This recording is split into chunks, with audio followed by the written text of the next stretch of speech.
Alors, la typographie, c'est la composition avec des caractères en plomb que l'on va assembler pour former des textes que l'on peut ensuite imprimer. C'est de la composition manuelle alors? C'est tout à fait manuel, on pose tous les signes, les caractères, la ponctuation, les espaces, tout manuellement. Regarde! Les lettres sont rangées dans de grands tiroirs qu'on appelle des casses. On y trouve des lettres en minuscules ou en majuscules.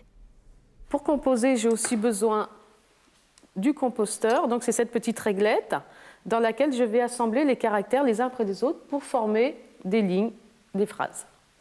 Je prends un caractère et je le pose dans le composteur.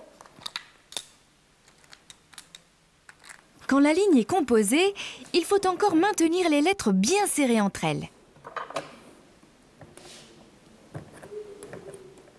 Oh là là, il faudrait un miroir pour déchiffrer ce qui est écrit. Aujourd'hui, à l'heure de l'informatique, tout cela nous paraît un peu fastidieux. Mais lorsqu'au XVe siècle, la typographie est apparue, elle a tout bouleversé.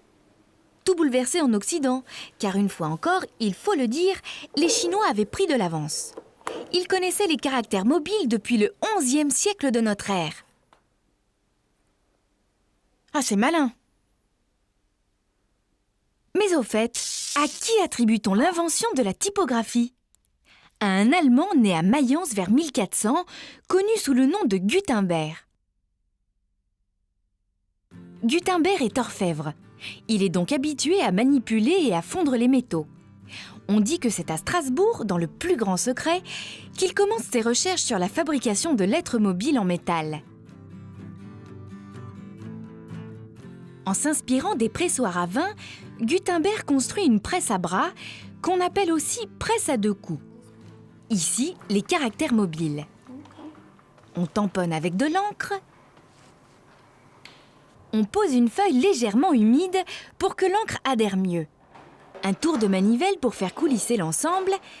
On déplace le bras. Et chtong! Un premier coup.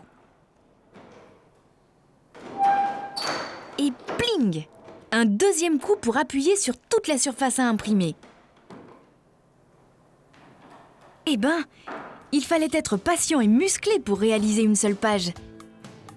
Le premier livre imprimé en Occident grâce à cette presse, c'est une Bible. Gutenberg travaille à son impression dès 1450.